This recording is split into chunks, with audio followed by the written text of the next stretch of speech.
My name is John Pick, and I just want to give you just a real kind of a brief little bio on me before we move forward. My wife and I moved here from upstate New York a little under 4 years ago, having lived my previous 64 years there. Oh, you're still at work? Yeah, it's the one from I Canada. grew up on a small farm in an extremely rural area of New York. So you can say I was born into nature, I guess. I was born and grew up in it. But I became, my first real taste of nature came when I was about 12 or 13 years old.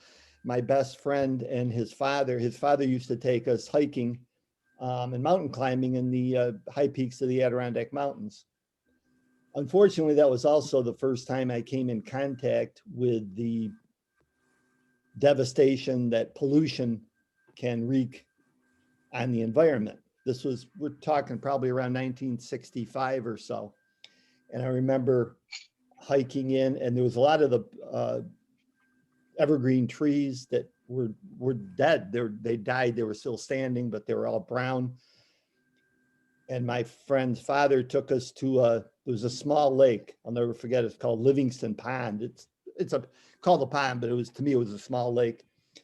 And it was absolutely crystal clear. You could see, I mean, far down, you could see all the way almost to the bottom. It was fairly deep. But it was, for all intents and purposes, biologically dead. There was absolutely nothing left living. My friend used to say, 20 years ago, we used to come up here and fish for trout, and they were all over the place. But unfortunately, at that time, we had been inundated with acid rain. And for those, I think everybody is probably aware of what acid rain is, but if you lived your entire life on the West Coast and don't know, it's a result of the factories in the Midwest from probably the 30s on. The air from there would get, as are most of the prevailing winds in the Northeast, they come from the West. So the pollution was blown into New York, and when it rained, it formed acid rain. And that's what killed a lot of those lakes in the Adirondack, or at least put them in a deep sleep for many years, because thankfully, thanks to a lot of positive legislation and things, and probably in no small part to the fact that the factories of the Midwest have kind of gone by the wayside, but they've come back. So ever since then, I've had a strong love of the environment, and proudly call myself, when people say, "Oh, you're one of those tree huggers," I say, "Yes, I am. Thank you. I'm a socialist too. So if you want to, insult me twice, go right ahead." But anyway, before we get started, that's just my bio for you. And before we get started on the main part of the group here, I wanted to open with a prayer that I kind of came across or came up with especially with this being our fifth and final meeting, at least in this form. Dear God, thank you for this group, which has come together from different backgrounds and experiences. Thank you for our willingness to share those backgrounds and experiences, especially as they pertain to our encounters with both the beauty of our earth as well as the damage that's been imposed upon it. Help us going forward to be your agents of change, to help repair the damage created by our ancestors, our peers, and oftentimes ourselves. Help us to demand change in our institutions and governments so that they too can be agents of your change. We ask this through your Son, Jesus' name. Amen. Okay. I have to admit, I didn't get into this in my bio, but when I was, my entire work life in New York State was spent as a parole officer, which for those of you, some people say, what the heck is that? It's a different way of probation, parole. We supervise people after they were released from prison. We often called ourselves kind of cop lights. So I was involved in law enforcement on one form or another for pretty much my entire 30 years. And I came across a surprise in the very first paragraph of chapter 8. And that was the description of the necessity defense. I have to admit that in all my years working in law enforcement or around law enforcement, I had never heard of the necessity defense, and I was fascinated by it. And I guess just for my own curiosity, by a show of hands, had anybody prior to reading this ever encountered or heard of the necessity defense? No. Okay, there's, yeah, there's more that haven't than have. So it's just, it's, I'm not going to make a big point. It was just a curiosity to me. And I think it is something that is, it's a handy tool for those who become involved in civil disobedience and in trying to change our system. But going ahead, one of the first things that struck me about chapter 8, especially after I found out I was going to be doing this and I went back and read it a second time, was it provided what I thought or felt was a blueprint or a menu going forward for people to use who care about the environment. I guess both individually, as parishes, as groups, as community. Pretty much a lot of the things that he discussed are things that we can implement either in our lives or our congregations or wherever we feel the best. One of the first things he talked about was witnessing. Now, he didn't really differentiate this. One of the things I feel about witnessing is it comes really in kind of two forms, as I see it.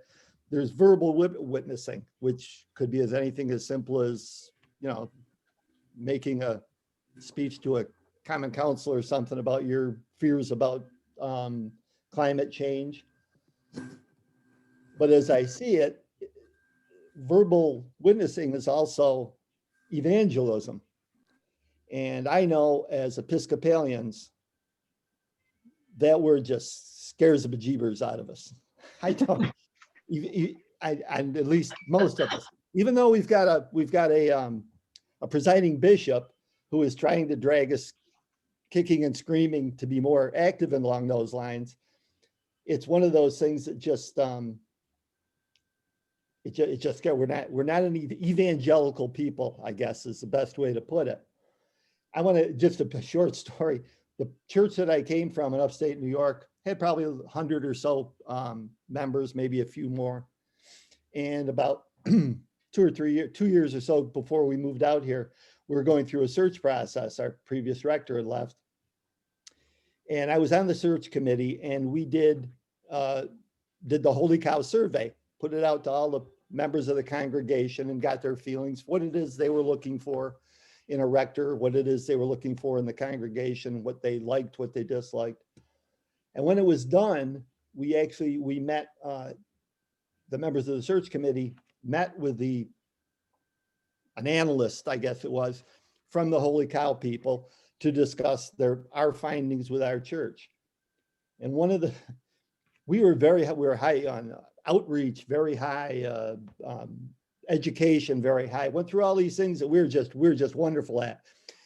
It came to spirituality, and we were like about a half a decimal point above zero. And to the point that the woman was really concerned about us. And when we, as a search committee, kind of got looking into that, what it showed us was basically people denoted spirituality with evangelism, and they want nothing to do with that.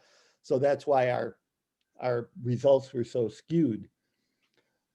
However, I think that verbal witnessing is an extremely important part of our process going forward, both for us as individuals.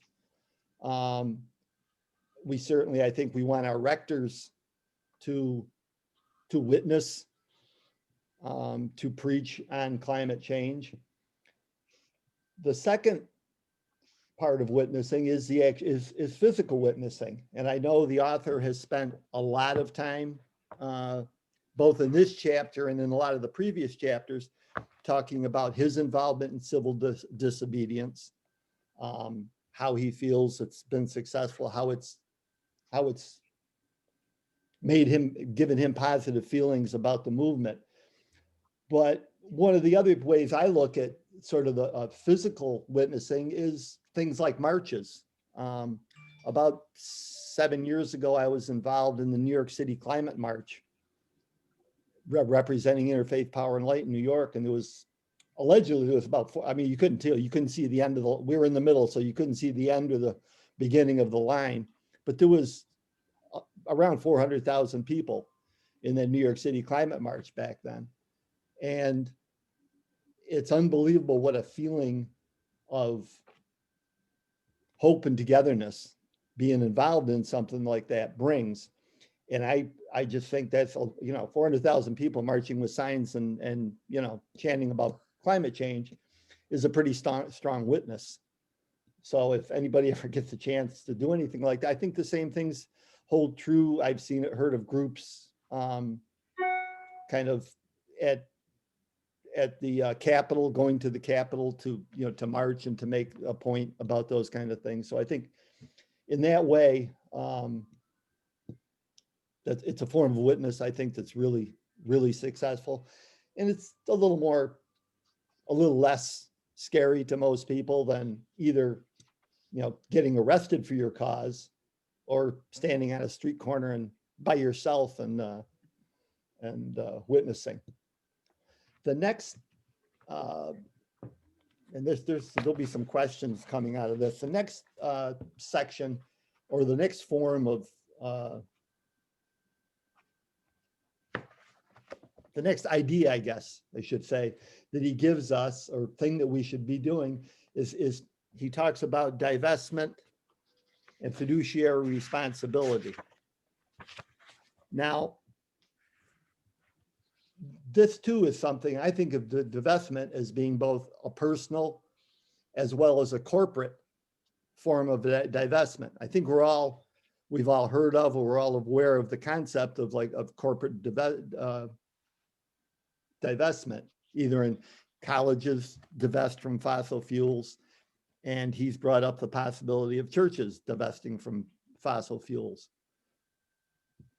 I've served on a couple of vestries, and I always tended to be the somewhat fiscally liberal person on those vestries. And this had never come up yet at those times, but I can imagine the look on a lot of vestry members' face when you walk into some churches and say, yeah, let's talk about divesting from fossil fuels with all our investments. It's a scary thing. It's financially, especially for smaller churches. I know of a lot of churches, more so in the Northeast, where as much as a lot of their budget comes from investments they have, they're small, and if suddenly something happens with those, their existence is almost a year-to-year kind of thing. So the idea of divesting is extremely scary. However, as the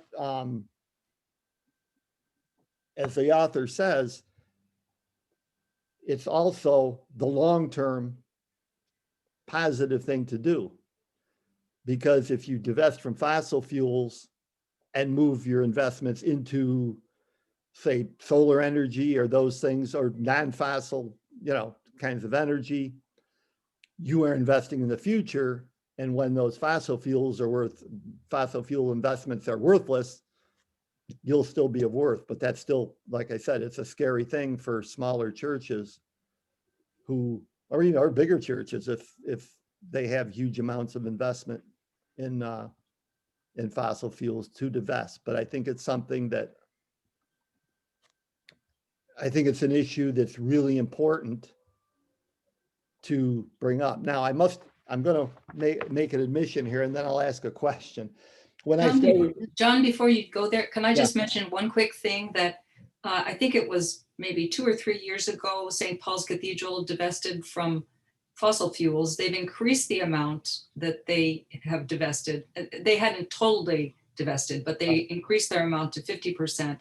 And they've had a positive outcome, which Yeah. you know, shouldn't make a difference, but it is the kind of thing that people do, Yep. churches do look at. So just wanted to share that. And I'm thinking that they would be willing to share their plan Right.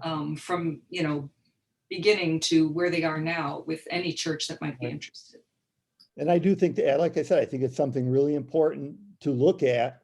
And I must, as when I started reading this and preparing for this, I said, well, geez, I should find out where St. Margaret's is on all this. Now, I feel guilty because I've been at St. Margaret's for almost 2 years, and I should have maybe investigated this before, but I hadn't. And in a short notice today, I was still unable to find out exactly. I made some contacts. I called the woman that I was told would have those kind of answers, and she got back to me and said, well, it'll probably take me a few days. I'm not really sure. So I have to, I have to admit my own, I feel bad. I don't have a number or anything like that, but I guess, are there other congregations out there here tonight that are represented here tonight who have either divested or had conversations about divesting? Good, Susan. Do you want to unmute yourself and just give a brief? Actually, just a prelude. I marched. I went down with Jim Untitled down to Washington D.C. and protested and got arrested protesting Keystone Pipeline. So I was there, and I was also in the New York City one, one of those 400,000 people. Yeah. And right, it is. I don't remember seeing you there. Oh yeah, I remember seeing you. But it was. You're right. Having people around you, it's encouraging is not the right word, but just spiritually, it's just a wonderful thing. Yes. And that was 2011, and that November, I thought, I've marched against the, fossil fuels. I'm marching against fossil fuels. Keep it in the ground. That organization, KIITG, keep it in the ground. And I thought, well, that's what I'm going to do. So my husband and I were both on the phone with our investor. I said, by the way, I'd like to take my money out of fossil fuel. And my husband, what? I don't want, I said, it's like, put your money where your mouth is. Yeah. And I just feel it's a moral responsibility to do that. So it's taken our church 10 years, but we just did it. Good. And it's, United Church of Christ, but I mean, all churches are doing it. I mean, not all churches, but all denominations. But we finally did it. It is a bigger church, but our church is very conservative. And it took, 10 years to come around, but hopefully it doesn't take people that long. But, sometimes you suggest something and there's no way. I mean, you just know it's a brick wall. But now as the environment, the climate of, just people more aware of what the environment is, what's happening. And I think what Diane said is really helpful. If you talk to those who have done it, the financial people at the places that have done it successfully, and haven't lost their shirts or whatever however you want to put it, that can act as a guide for those others that are willing to, and it's less of a scary thing. Right. The other thing I wanted to, and you just brought it up personally, the other thing I think of with divestment is also personal divestment. And like you said, people have their own retirement funds or whatever that are run a lot on investments. I receive a New York State retirement. I'm pretty sure the New York State retirement system hasn't divested, but there's a lot of them have, a lot of colleges that have divested. But on a personal level, not only are investments, but when you think about it, not buying plastics is a form of divestment because you're not putting money into those companies that are, running on fossil fuels. riding a bike instead of your car whenever you can, or walking if you live in an area where you can walk. I think there's a lot of ways that we as individuals can divest, and maybe not 100%. Nobody's perfect, I think. And that's one of the things, I think, backing up a little bit, when I said that Antal kind of gives this chapter as a blueprint or a menu for going forward. Some people may pick one thing that, I feel really comfortable with this, or I think my congregation would be really comfortable with this, and somebody else, there may be something else. And, I don't know if too many people that have the author's energy and willingness to jump into this quite to the level he has, and you shouldn't feel guilty if you can't, but I think every little bit helps, both individually and through our congregations. John, can I also mention one quick thing regarding personal? I know when I requested from, my husband died and I needed to talk to the financial planner. And when I talked to her about divesting from, what I had left, Right. the funds, she said, well, she'd never had that request before, but she would do the research. And she did a lot of research. Yeah. And I think that's the other thing we can do, is put that out there for people who may not ever get that request. I'm thinking, yeah. I mean, there's a ton of, just as a real quick aside, this is when we just bought our house back in June, and we got solar power shortly after we bought the house. And being as I said, tree hugger that I am, I've always wanted to have solar, and living in the Northeast, well, I could have, but it wouldn't have been quite as productive. But I also always wanted to have battery backup and get totally off the grid and all those kind of things. And we went to three different estimates. The first two were like really bigger solar companies here in the desert. And when I asked them about battery power, they said, "Oh, yes. We'll give you battery. We'll sell you battery," and quoted the prices and everything. And a third one, who was, by the way, recommended from a couple that live across the street, and also happened to go to St. Margaret's and have solar panels on their house. I called him and went through it, and I asked him the same question, and he said, "Oh yeah, I can sell you battery backup for your solar." He goes, "But can I give you a recommendation?" Sure. He goes, "Wait 2 or 3 years." I said, "Really?" He goes, "Yeah." He goes, "Because what I can sell you today for X number of $1,000, you're going to be able to get 5 times as much in 2 or 3 years, because it is the absolute biggest. It's the biggest boom industry out there going, is the creation of, cheaper and better batteries." So, I mean, there's right there is something that, you've invested in oil, invest in one of the companies that's developing, battery lithium and battery backup on an individual basis. The last thing that he mentions in this, and just when I thought he talks about civil disobedience, talks about divestment. And then just when I thought he couldn't come up with any more radical idea, he got into this whole concept of land ownership, which once again, I really had never thought of. Just the idea that we need to get away from looking at the land we live on as quote unquote ours. Yep. I just thought it was, I don't know how many, it's probably the most difficult of anything that we can do. I mean, from my own personal perspective, I remember, I would be happy renting. I'm not the most handy person in the world, so renting would never really bother me, as long as I had maybe a little bit of land around it, and I can, not my land, but as long as I could, have some plants and do some things. My wife has always been the one that went, "No, we want to own a home." So, okay, so we own a home. But I guess, put simply, it was a really thought-provoking part of the chapter to look at something like that something as simple as, and it is, it's sort of the American dream, and it's one of those other things that we really have to look at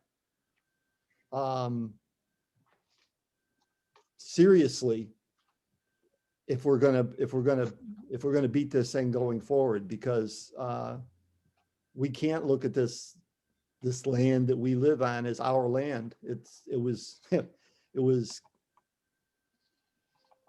given to us, or not given to us, it was leased to us to live on by our Creator, and that's and we've taken poor care of it, and we must take better care. With that, Diane, are we about time to go into the breakouts? There you go. I was just going to ask if, John, you would share what your church, I think it's called an environmental stewardship team. Is that right? I just wanted to, as part of this sharing, if you could share about that, because I love that idea. Oh, well, sure. We have and Julie, who is here from St. Margaret's, is one of the people on there, is one of the people on it with me. We have our main outreach group is called Compassion and Justice. And there's about 4 or 5 different components to that. There's immigration, there's a Middle Eastern component dealing with the West Bank. But our group, our subgroup is climate care. And it consists of myself, Julie, and one other woman. And So far, we're so far, recruiting. yeah, We're recruiting. Everybody out there wants to, anyway. So we came up with some ideas amongst ourselves, and knowing that our fairly new rector, Andrew, is very open to these kind of things, we struck while the iron was hot, and we had a meeting with him about 2 weeks or so ago now. And one of the things I think is Julie was talking about before we kind of got going here tonight, one of the things that we brought up to him was the possibility of doing the creation season liturgy, which traditionally lasts from around Labor Day till St. Francis Day in mid-October or so. When we met with him, he said that he has both done it. He did it in his previous church. He's very much in favor of it, and he has no problem extending it from around Labor Day till mid-November, till the giving season, or just before Advent. So that was the first thing. The other thing that we brought up to him was the idea of possibly a green team, or a small group of people who would kind of go around the church, maybe elicit the help of Interfaith Power and Light or some other people to do that, checking out where we're wasting both energy. We've already got solar power, so we're ahead there. Looking at different ways that we can improve our carbon footprint at the church.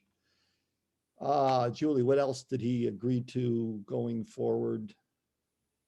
Those were really kind of the two major things. We're gonna put The church's footprint and doing the season of creation. and also a monthly, kind of having starting probably this summer, Yeah. in our weekly bulletin, our weekly online bulletin, a green tip that individuals can use, something about maybe about recycling or composting or something like that.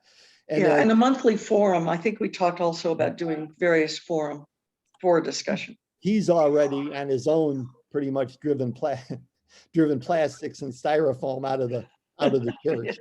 He said heretofore there will be none of those. So that's kind of already happened on its own. Those were kind of works in progress even before Andrew arrived. But our previous rector, I think, was also pretty good about environmental sensibilities. And so Deb, I don't know if Deb's back in the group. Do you know if under Lane's leadership, there had been a discussion of the endowment investments in terms of divesting from? I came to all discussion at vestry, but the end result of it I don't recall. I don't Yeah. recall. Okay, So- thank you. Yeah. Yeah, And the other thing, oh, I know, the one other thing that he had mentioned was he's very ecumenically motivated, and he already went to, I believe, correct me if I'm wrong, but I think he went to a creation Seder at yes. the local synagogue, and We have a Jewish congregation that rents space from us. and the they- rabbi is extremely creation oriented, and Andrew went to the point of he's going to ask him to possibly do a sermon or at our church on creation. So that's where we are right now. Mhm. So the question, I guess, for everybody going forward is, okay, I've got it, Diane. Can we have? I'm just thinking we've never taken a show of hands to see Yeah. how many people are in churches that do have green teams, environmental teams, creation care Right. teams. So maybe we could see if there are folks who don't, and they might have some questions. Yeah, Mhm. so, Or they might have some ideas on how they would like to proceed in these last few minutes that we have. so is there, by a show of hands, are there people there that already have green teams or something similar at their congregations? Mhm. So just a few, Just a just a few don't. I would recommend, if you go online, if you're interested in having a discussion with your clergy, the Diocese of Minnesota has been a leader in creating creation liturgies and creating this format for the season of creation. So it's not like you're asking your rector or your vicar to recreate the wheel. This stuff is available Yeah. online and easily accessible Yeah, through the yeah, Episcopal Church. I believe, yeah, I believe it's on the national, it's in the national church website also, the creation season liturgy. So, because there's different, I think there's a whole different variations, and it lends itself to kind of individuality on the part of the congregation. So, Mhm. do we have time for, I guess, I know there's people that had to leave at 8. If you do. I think they're gone. They're already gone. Okay. I want to just take a minute here with those who are left and can hang on for a while. I want to really, as a fairly new person to the Valley, to California, I call it the Valley, to the Coachella Valley, to the church that I'm a member of, and even more so to kind of the diocese and other people that are in it. I really want to thank Diane for putting this together, for creating this opportunity.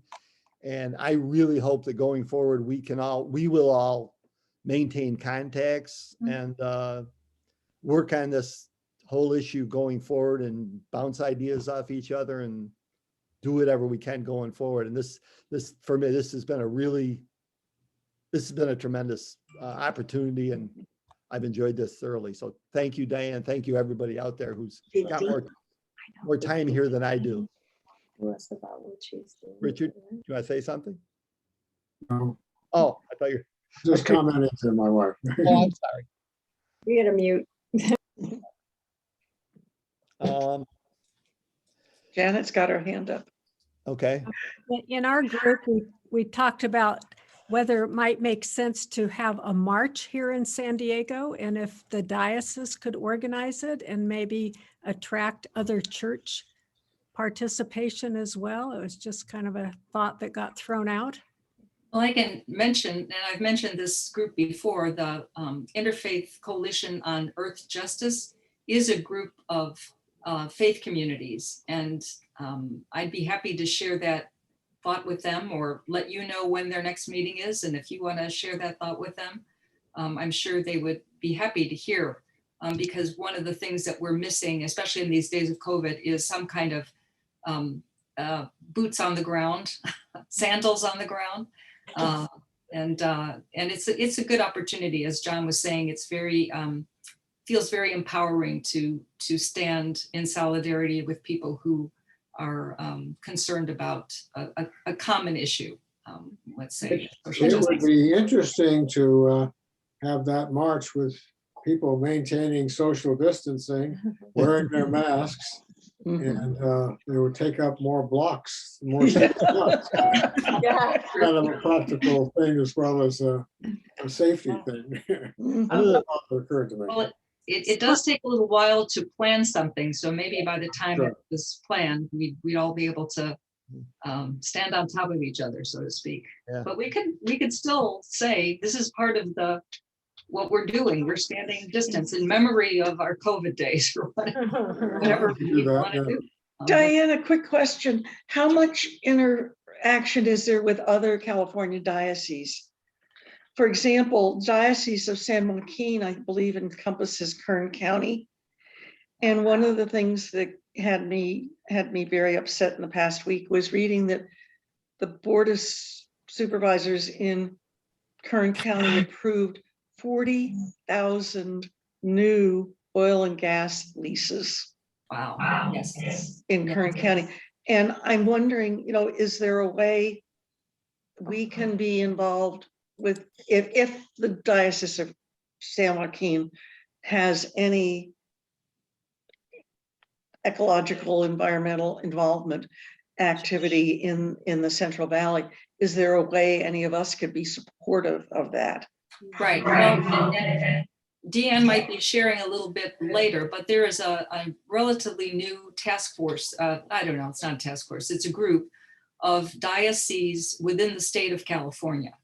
And so that sounds like the place to share that information and find out what they're doing and find out if they could use support from other dioceses. However, letter writing, whatever is going to be useful.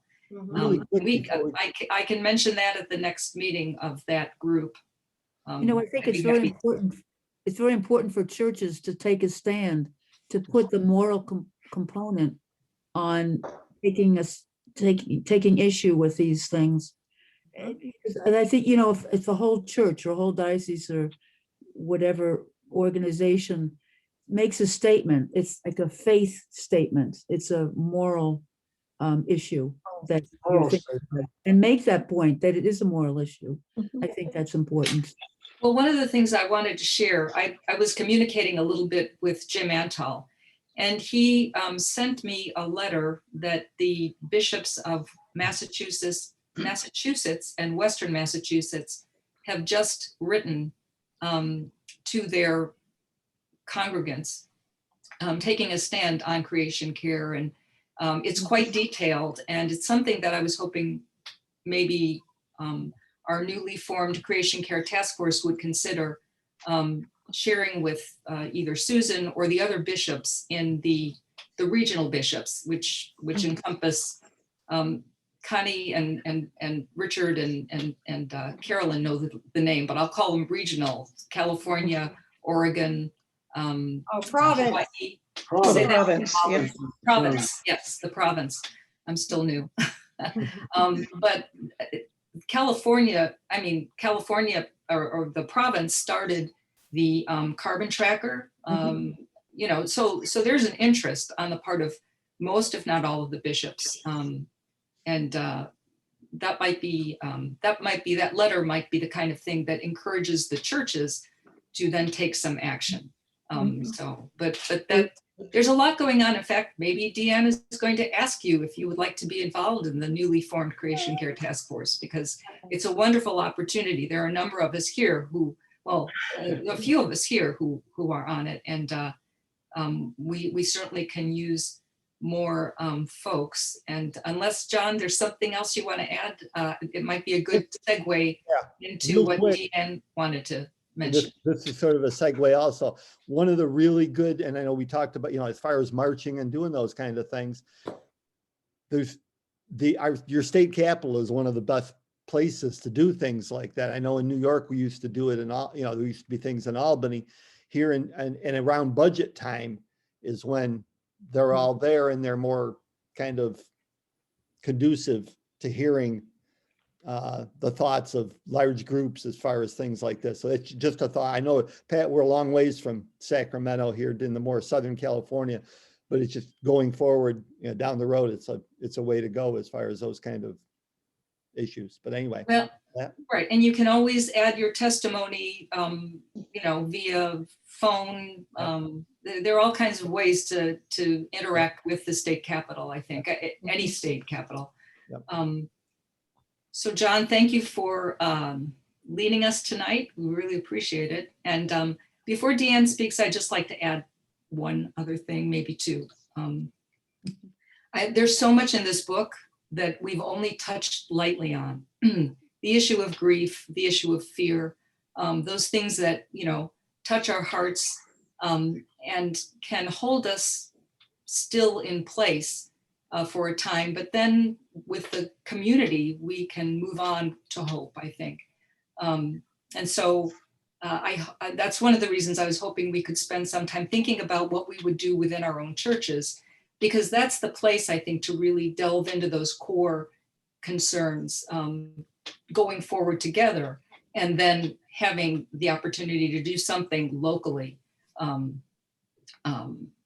with that support, with that trust that you build when you are in a small community. So I hope that that's something that happens. I think we joked about having a reunion, but I think it's a great idea. And maybe it's an opportunity for us to get together and say what we've done, what has worked, what hasn't worked, because we'd like to promote the wonderful things that we'd like to see among churches who aren't represented here today. So, and with individuals. So anyway, that being said, we will be sending out periodic emails with information on resources and action items. As long as you're willing to accept them, we're willing to send them. So, and with that, Deanne, would you like to end us?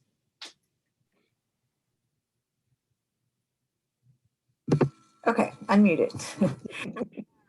Yeah, so many of you, you may know or you may not know that we are forming task force groups for different justice areas within the diocese.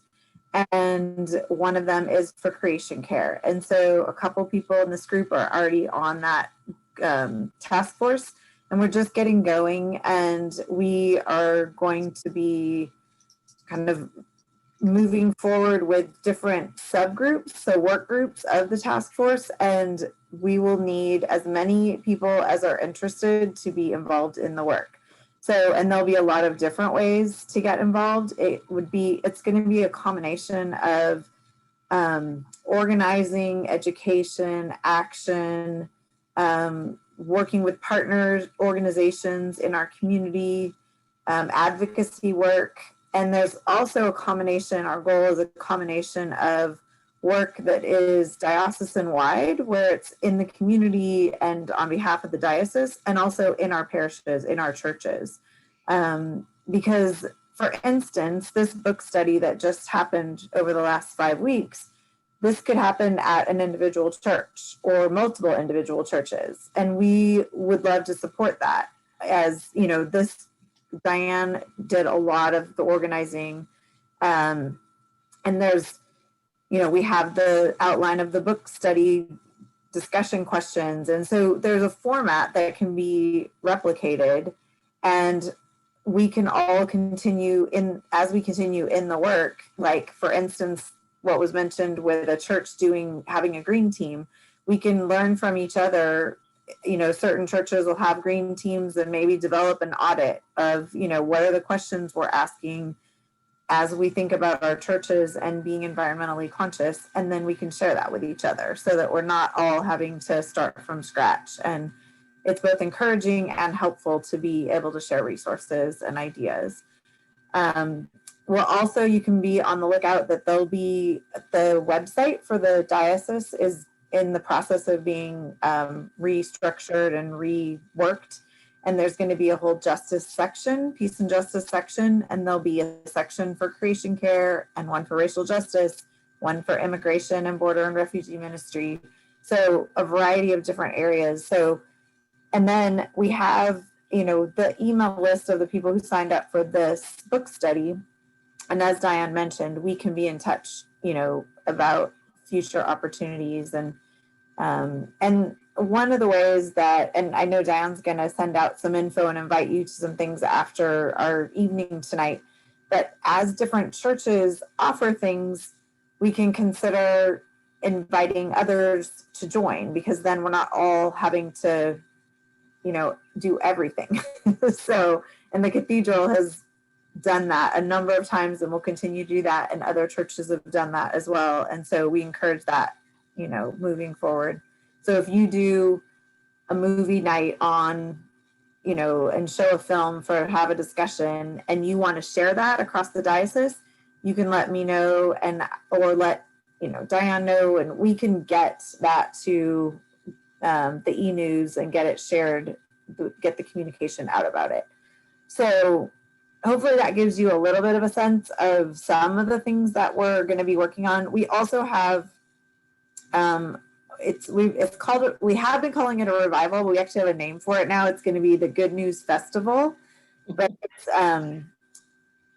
Bishop Curry has, if you don't know this already, Bishop Curry does revivals in cities, and he moves around to different cities, and we plan in advance, and we're planning this year, and then we're going to have the first weekend in December is going to be a weekend with him in town, and we'll be at the Town and Country Hotel in Mission Valley for the weekend with a variety of activities, with Bishop Curry speaking, but also work and activities and education around justice issues, and Creation Care will be one of them.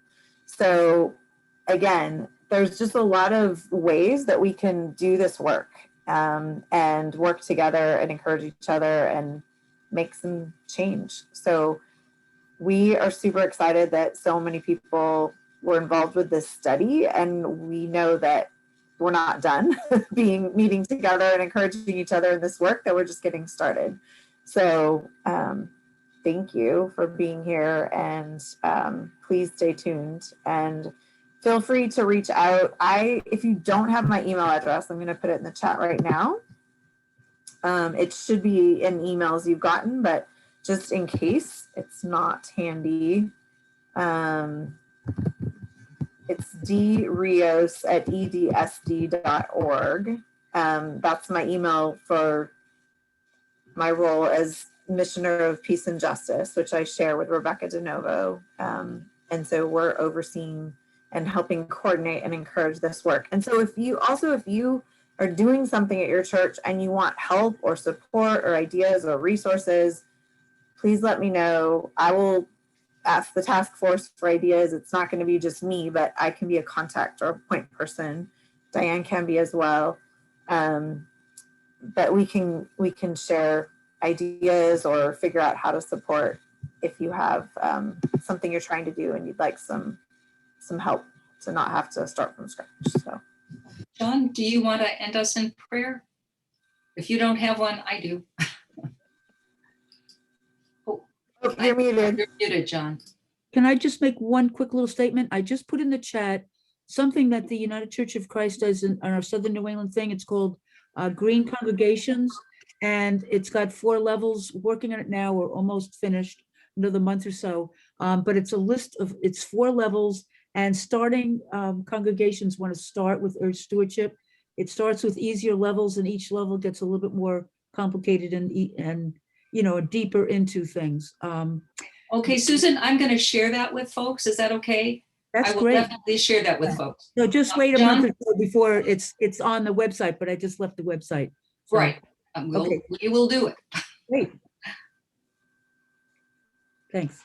That's great. Yeah. I didn't come prepared for a closing. Well, I just had the intro. So if you've got one. I'm good for it. And this is, I'm sorry that we don't have Paula here, who's from living in Hawaii right now, but this is a Hawaiian Indigenous prayer. Let us pray. Let us give thanks for the world around us. Thanks for all the creatures, stones and plants. Let us learn their lessons and seek their truths, so that their path might be ours. and we might live in harmony, a better life. May the earth continue to live. May the heavens above continue to live. May the rains continue to dampen the land. May the wet forests continue to grow. Then the flowers shall bloom, and we people shall live again. Amen.